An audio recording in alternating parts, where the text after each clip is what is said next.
کہ غالب کا گریباں ہونا کچھ اس طرح کا شعر تھا. اچھا. اور اس کا یہ تھا کہ غالب نے جو اپنی زندگی میں تمام چیزیں پہنی ہیں اب ان کے پیرہن لگائے گئے ہیں جس طریقے سے, تو اس پر وہ شعر کہا گیا. غالب کا شعر نہیں, یہ گلزار صاحب کا شعر ہے جو انہوں نے غالب کے لیے کہا کہ یہ اس کپڑے کی کیا جو ہے وہ ورث ہو گئی کہ وہ غالب کا گریباں تھا. کیا بات ہے, کیا بات ہے. اور بہت سی ایسی مشہور شخصیات ہوتی ہیں جن کی وجہ سے کچھ چیزیں بہت مشہور ہو جاتی ہیں, اور پھر چاہے وہ لکڑی کی چیز ہو, چاہے کپڑے کی چیز ہو, چاہے وہ پلاسٹک کی چیز ہو, لیکن اس کی قیمت بڑھ جاتی ہے, اس کی قیمت کو 4 چاند لگ جاتے ہیں. اینی ویز, آج کل جب ہم آسمان پہ نظر ڈالتے ہیں تو ہمیں آسمان تھوڑا سا منفرد دکھائی دیتا ہے, اور تقریباً ہر روز ہم کچھ نہ کچھ چینجز دیکھ رہے ہوتے ہیں. وہ چینجز کیوں ہوتی ہیں؟ شہاب ثاقب, جس کے بارے میں ہم بچپن سے پڑھتے آئے ہیں, شہاب ثاقب کے بارے میں اس کی بارش ہمیں جو ہے وہ نظر آتی ہے. اور آئندہ چند دن اگر ہم دیکھیں گے تو یہ سلسلہ ہمیں بہت فریکوینٹ نظر آئے گا. 16 سے 29 اپریل کے دوران یہ شہاب ثاقب کی بارش ہوگی, اور یہ جو نظارہ ہوگا یہ ہم تقریباً روز دیکھ سکیں گے. ماہرین فلکیات یہ کہتے ہیں کہ 22 اپریل یعنی یوم کرۂ ارض اس دن کو منایا جائے گا, اور اس کے موقع پہ شہاب ثاقب کی جو بارش کا نظارہ ہوگا وہ اپنے عروج پہ ہوگا.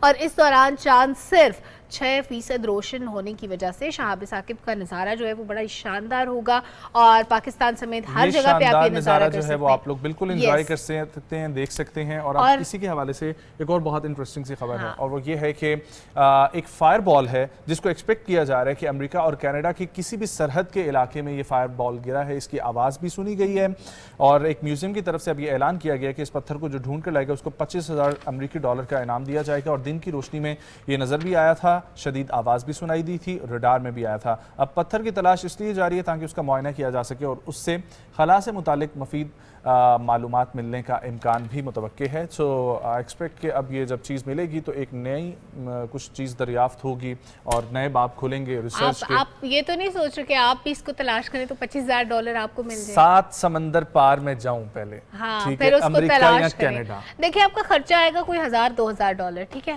تو اگر $1,000-2,000 میں کام چلتا ہو اتنی دور جا کے تو میرا خیال ہے not a bad deal. سوال ہی نہیں پیدا ہوتا کہ یہ میں ڈھونڈنے کے لیے نکلوں اور مجھے ہی ملے. ویسے دیکھیں ہونے کو کیا نہیں, دنیا میں بہت سی ممکنات ناممکنات کو ممکنات میں بدلنے کا نام ہی زندگی ہے. خوش فہمی ہے, لیکن اس میں یہ والی خوش فہمی نہیں ہے. نہیں, مجھے تو یہ خوش فہمی ہے, مطلب I believe in معجزات. بہت سے میریکلز ہوتے ہیں جن پہ آپ کو یقین رکھنا چاہیے. You never know. سوچیں ہزاروں لوگوں میں کسی ایک شخص کو ملے گا, وہ ایک شخص آپ بھی ہو سکتے ہیں. تو ہمیشہ پازیٹیو سوچنا چاہیے, اور ہمیشہ کہتے ہیں نا پیوستہ رہ شجر سے امیدیں باہر رکھ, تو امیدیں باہر ہمیشہ رکھنی چاہیے, اور امید پہ دنیا قائم ہے. تو اپنے لیے اچھا سوچیں, پازیٹیو سوچیں. اینی ویز اب آپ کو پشاور کے ایک علاقے کی سیر کراتے ہیں. سرکی گیٹ اس کا محلہ ہے, غوری خان. غوری خان محلے میں کیا ہے جناب, ایک مکان ایسا تعمیر ہوا جو لوگوں کی توجہ کا مرکز ہے. آج کل سوشل میڈیا پہ بڑا وائرل ہو رہا ہے, اور اس کے وائرل ہونے کی وجہ کیا ہے نجم, یہ آپ کو پتہ ہے؟ کیونکہ یہ انگریز دور میں تعمیر ہوا تھا. واو. اور اسی پر رپورٹ تیار کی ہے جی سہیل احمد دانش نے. اندرون پشاور شہر کے محلہ غوری خان میں ایک پرانے طرز تعمیر کے مکان کی مسماری جاری تھی کہ اس کے اندر 2 منزلہ تہخانہ دریافت ہوا. تہخانے کی عمارت لکڑی کے شہتیروں اور ستونوں پر قائم ہے, جن پر موجود عمدہ کاشیکاری عہد رفتہ کے ماہر کاریگروں کی مہارت کا منہ بولتا ثبوت ہے. محلے کی کچھ افراد کی جانب سے ویڈیو سوشل میڈیا پر اپلوڈ کرنے کے بعد محکمہ آثار قدیمہ کے حکام پوری طور پر حرکت میں آ گئے اور مکان کی مزید مسماری کا کام روک دیا. علاقے کے مکینوں کے مطابق مذکورہ مکان 3 بھائیوں کی مشترکہ میراث تھی, جن کے درمیان تنازع کی وجہ سے یہ مکان کافی عرصے سے خالی تھا. تاہم خاندانی تنازع سے قبل یہ مکان کئی دہائیوں تک زیر استعمال رہا. کچھ عرصہ قبل پشاور کے رہائشی ہربھجن سنگھ نے اسے خریدا اور اس جگہ نئی عمارت تعمیر کرنے کی غرض سے پرانے مکان کی مسماری شروع کر دی. 3-4 جگہ یہ بکا ہوا ہے یہ گھر, تو ابھی یہ کھدائی کر کے یہ نکلا ہے. لوگ اس پہ دے رہے کہ بھئی اس میں نیچے گھر نکلا ہے. گھر نہیں نکلا ہے, اس میں تاخانہ تھا, تاخانہ کے نیچے تاخانہ ہے. یہ استعمال شدہ تھا, پہلے بھی استعمال شدہ تھا, ابھی بھی استعمال شدہ تھا. یہ ابھی 5 سال ہو گئے کہ یہ اس طرح بند پڑا ہوا تھا.